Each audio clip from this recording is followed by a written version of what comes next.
அண்மை செய்தி. மேட்டூர் அணைக்கு நீர்வரத்து அதிகரித்துள்ளது. அதனை அண்மை செய்தியாக பார்த்துக் கொண்டிருக்கிறோம். இது குறித்த முழு விவரங்களை வழங்க செய்தியாளர் சரவணன் நம்மோடு இணைப்பில் காத்திருக்கிறார். சரவணன், வணக்கம். விவரங்கள் என்ன? வணக்கம். அதாவது மேட்டூர் அணையோடைய இன்றைய நிலவரம் பார்த்தோம் அப்படின்னாக்கா, அணையோடைய நீர்மட்டம் 95.08 உள்ளது.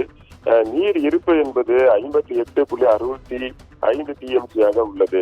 அதே போல பார்த்தோம்னாக்கா, இன்றைய சூழ்நிலையில காவேரி நீர்பிடிப்பு பகுதி எல்லாம் ஆங்காங்கே பெய்து வரும் மழை காரணமாக இந்த மேட்டூர் அணைக்கான நீர்வரத்து சற்று அதிகரித்துள்ளது.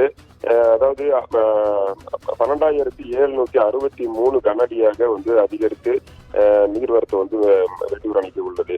அதே போல பார்த்தோம்னாக்கா, டெல்டா பகுதி பாசன தேவைக்காக வினாடிக்கு 15,000 கனஅடி தொடர்ந்து தண்ணீர் திறந்து விடப்பட்டுள்ளது.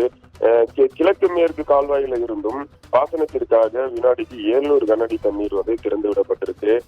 இந்த தண்ணீர் தொடர்ந்து திறந்து விடப்பட்ட காரணத்தினாலும் மேட்டூர் அணைக்கு தண்ணீர் வரத்து குறைந்த காரணத்தினாலும் நாள் ஒன்றுக்கு 1 TMC அளவுக்கு குறைந்திருக்கு.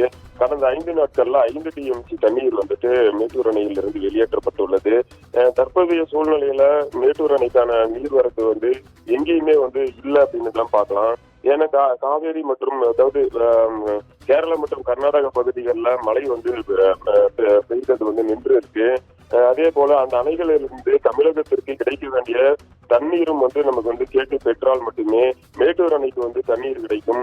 பாசனத்திற்கும் குடிநீருக்கும் தங்கு தடையின்றி தண்ணீர் வழங்க முடியும் என்ற சூழ்நிலையும் ஏற்பட்டிருக்கு.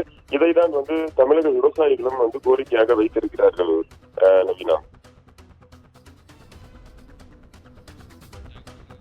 விவரங்களுக்கு நன்றி சரவணன்.